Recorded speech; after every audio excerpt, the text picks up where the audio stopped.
Hello viewers, আসসালামু আলাইকুম। আশা করছি সবাই অনেক ভালো আছেন। সবাইকে পহেলা ফাল্গুনের অগ্রিম শুভেচ্ছা। তো আজকে আমি আপনাদের সাথে শেয়ার করব আরেকটি পহেলা ফাল্গুন মেকআপ টিউটোরিয়াল। তো ভিডিও শুরু করার আগে বলে ফেলি, আপনারা যদি আমার চ্যানেলে নতুন হয়ে থাকেন তাহলে অবশ্যই আমার চ্যানেলটি সাবস্ক্রাইব করতে ভুলবেন না এবং পাশে থাকা বেল আইকনটি ক্লিক করে দিতে পারেন। তো আজকের মেকআপ টিউটোরিয়ালে আমি আপনাদের সাথে শেয়ার করব কিছু টিপস অ্যান্ড ট্রিক্স, কিভাবে আপনারা মেকআপটা লং লাস্টিং করতে পারেন, খুব সহজে একটি কালারফুল আই মেকআপ ক্রিয়েট করতে পারেন এবং কোনো কনসিলার ছাড়াই আপনারা শুধুমাত্র ফাউন্ডেশন দিয়ে ফুল কাভারেজ মেকআপ বেস পাবেন।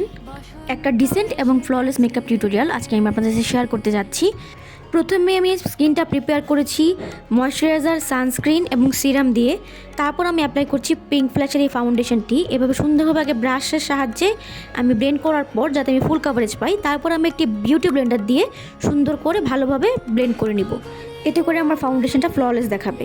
তারপর আমি আমার একটা নর্মাল লুজ পাউডার দিয়ে, এটা হোয়াইট টোনের পাউডার, আমি এটাই ইউজ করি সবসময়। খুব একটা আমি কম্প্যাক্ট বা ফেস পাউডার ইউজ করি না, লুজ পাউডার ইউজ করি না, এটাই ইউজ করি।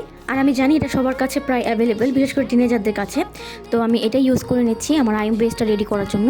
তারপর আমি তোমাদের একটা ট্রিক বলছি যে খুব সুন্দরভাবে তোমার আই শ্যাডো বা আই মেকআপ যারা করতে পারো না বা ছড়িয়ে ছিটিয়ে যায়, আমি যেভাবে দেখিয়ে দিচ্ছি এভাবে ইউজ করে তোমরা যদি তোমাদের আই মেকআপটা করো, এতে করে তোমাদের আই মেকআপ বা তোমাদের উইংড আইলাইনার যারা পারো না বা যাদের করতে কষ্ট হয়, তোমরা চাইলেই খুব সহজে ঠিক এইভাবে একটি সুন্দর আই মেকআপ লুক ক্রিয়েট করে ফেলতে পারবে। তো আমি এখানে আজকে একটা কালারফুল আই মেকআপ টিউটোরিয়াল করছি। তোমরা যারা ডে টাইমে যাচ্ছ তোমরা ট্রাই করবে যাতে করে একটু লাইট মেকআপ করতে পারো, কিন্তু যারা একটু কালারফুল লুক পছন্দ করো তারা এটা দিনের বেলাও তোমরা এই মেকআপ টিউটোরিয়ালটি ক্রিয়েট করতে পারবে।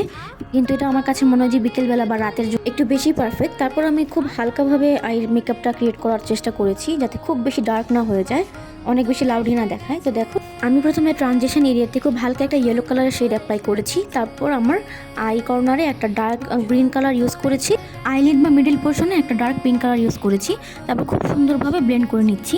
মনে রাখো, আই মেকআপ তুমি যত সুন্দরভাবে ব্লেন্ড করতে পারবে আই শ্যাডো, তোমার আই মেকআপ ততই সুন্দর এবং ফ্ললেস দেখাবে। খুব সুন্দরভাবে ব্লেন্ডিং করার পর আমি একটু গ্লিটার ইউজ করছি। আমার গ্লিটার অনেক পছন্দ, তার জন্য আমি একটু গর্জিয়াস করতে চেয়েছি আজকের লুকটা।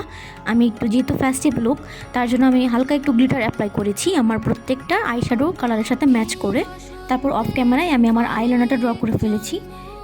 দেখতেই পাচ্ছ আমি যখন টেপটা খুলে ফেললাম আমার আই মেকআপটা কতটা শার্প লাগছে। এতে করে তোমাদের এক্সট্রা কোনো কনসিলার বা কিছু ইউজ করতে হয়নি। কোনো গ্লিটার যদি ছড়িয়ে যায়, এরকমভাবে স্কচ টেপটি ফোল্ড করে সুন্দরভাবে তোমাদের রিমুভ করে ফেলতে পারবে, ঠিক এরকমভাবে।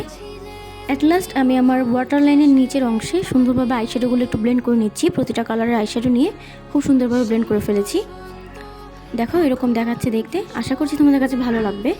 তারপরে আমি আমার এই লোকাল প্যালেটটা থেকে ব্লাশন ইউজ করছি। তোমরা যারা পাউডারি ব্লাশন ইউজ করো ট্রাই করবে যাতে করে ডাস্ট আউট করে নিতে পারো। এতে কোনো প্রকার এক্সেস প্রোডাক্ট তোমার ব্রাশ বা ব্লেন্ডারে থাকবে না। তারপর এভাবেই খুব সুন্দরভাবে তোমরা ব্লাশনটা ব্লেন্ড করে নিতে পারো স্কিনের সাথে। আমি ব্রাশ ইউজ করছি, তোমরা চাইলে কিন্তু আরেকটু ফ্ললেস বেসের জন্য সুন্দরভাবে বিউটি ব্লেন্ডার ইউজ করতে পারো। যেহেতু এখন একটু গরম গরম আবহাওয়া পড়বে, যাদের সোয়েটিং হয়, তোমরা আমার মতো এরকমভাবে লুজ পাউডার ইউজ করে, যে কোনো ধরনের লুজ পাউডার ইউজ করে বেসটা সেট করে ফেলতে পারো ফাইনালি। তো বেস সেট করার পর আমি আমার সেম সেই লোকাল হাইলাইটার প্যালেট থেকে হাইলাইটার নিয়ে সুন্দরভাবে আমি আমার আই কর্নারে অ্যাপ্লাই করে নিচ্ছি। তার সাথে আমার ব্রাউ কর্নারও অ্যাপ্লাই করে ফেলছি। আমার হাইলাইটেড জোনগুলোতে খুব ভালোভাবে হাইলাইটার অ্যাপ্লাই করছি। দেখতেই পাচ্ছ আমার হাইলাইটারটা কী পরিমাণ পিগমেন্টেড। এটা আমি একটা লোকাল শপ থেকে কিনেছিলাম এবং এর প্রাইসটাও খুব বাজেট ফ্রেন্ডলি ছিল। তার সাথে একবার কন্ট্রোর, হাইলাইটার এবং ব্লাশনের কম্বো ছিল। তো এখন আমি আমার হাইলাইটার অ্যাপ্লাই করার পর আমি নেক্সট অ্যাপ্লাই করব লিপস্টিক। আমার ড্রেস কোড ও জুয়েলারির সাথে ম্যাচিং করে আমি ট্রাই করেছি লিপস্টিকটা অ্যাপ্লাই করা। তোমরা তোমাদের পছন্দ মতো করে ফেলতে পারো। তো প্রথমে আমি অ্যাপ্লাই করছি অরেঞ্জ কালারের শেডটি। এটা দিয়ে আমার লিপসগুলোকে খুব ভালোভাবে ফিল করার পর আমি তার উপর আমি আবার পিঙ্ক শেডটা অ্যাপ্লাই করছি। তো দুইটা শেড মিক্স করার পর এরকম একটা লুক এসেছে। তো আশা করছি তোমাদের কাছে ভিডিওটি ভালো লাগবে। ভালো লাগলে অবশ্যই আমার চ্যানেলটি সাবস্ক্রাইব করতে ভুলবে না। পাশে থাকা বেল আইকনটি ক্লিক করে দিও এবং আমাকে কমেন্ট সেকশনে জানিও তোমরা নেক্সটে কী ধরনের ভিডিও দেখতে চাও। আজকের মতো আল্লাহ হাফেজ।